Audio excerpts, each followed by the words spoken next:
এই রোজা ফরজ করা হয়েছে যেভাবে তোমাদের পূর্ববর্তীদের উপরও ফরজ করা হয়েছিল, যেন তোমরা তাকওয়া, এই যে তাসাউফের কথা বলি, এই ইলমে তাসাউফের মাধ্যমে তাকওয়া, ইয়া আইয়ুহাল্লাযীনা আমানুত্তাকুল্লাহ ওয়া কুনু মা'আস সাদিকিন, আল্লাহ পাক যে বলছেন তাকওয়া তোমরা অবলম্বন করতে হয়, সাদিকিন বান্দাদের সঙ্গী হয়ে যাও। সুবহানাল্লাহ। এই তাকওয়া যেন তোমরা অবলম্বন করতে পারো, তাকওয়াবান হতে পারো। আলহামদুলিল্লাহ বলো। এই তাকওয়া মানে কি? তাকওয়া মানে আল্লাহকে ভয় করা, তাকওয়া মানে আল্লাহকে ভালোবাসা, তাকওয়া মানে নবীকে ভয় করা, নবীকে ভালোবাসা। সেটাই আসল ভয়, যেখানে যে ভয়ের মধ্যে প্রকৃত ভালোবাসা থাকে, ঠিক কিনা? যে ভয়ে ভালোবাসা থাকে, যেখানে ভালোবাসা থাকবে, আন্তরিকতা থাকবে, মহব্বত থাকবে, আদবের নজর, ইমানের নজর, ভালোবাসার নজর থাকবে, সেটাই প্রকৃত ভয়। সেটাই কি প্রকৃত ভয়। আল্লাহ পাক যেন আমাদেরকে সেই মহব্বত, ভালোবাসা, ভয়, আদব, কায়দা, বিনয়, এগুলো ইসলামের অলংকার। এগুলো কি?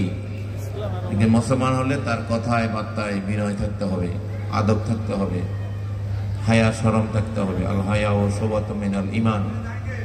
আল্লাহ রাসূল বলেছে, যার হায়া শরম নাই তার ঈমান নাই। আজকাল এমন একটা সময় মানুষের হায়া শরম উঠে যাচ্ছে, মায়া মমতা উঠে যাচ্ছে। মব জাস্টিসের নামে যেমন খুশি তেমন করছে, দেশে অরাজকতা করছে, চোখে চোখে দেখে মানুষ মানুষের ক্ষতি করছে। এগুলা কখনো একজন মুসলমানের চরিত্র হতে, আখলাক হতে পারে না। সেটা তৌহিদি জনতা বলো আর যে জনতাই বলো, এরা কখনো ইমানদারদের কাতারে আসতে পারে না। কারণ ইমানদার হলে তার মধ্যে হায়া শরম থাকতে হবে, আল্লাহর ভয় থাকতে হবে, আখিরাতের ভয় থাকতে হবে, জবাবদিহিতার ভয় থাকতে হবে। আমি একজনের মাল আমার লুট করলাম,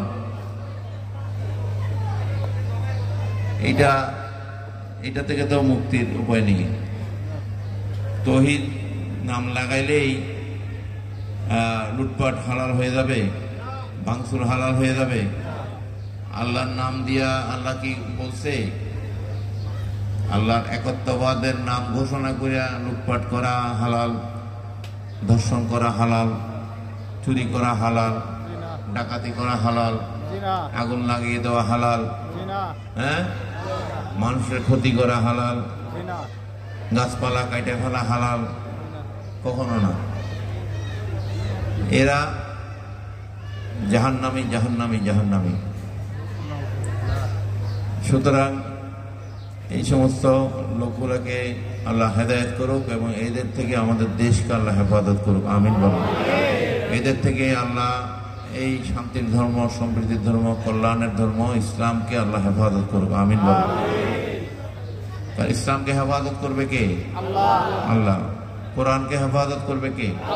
আল্লাহ। মানুষকে হেদায়েতের মালিক কে?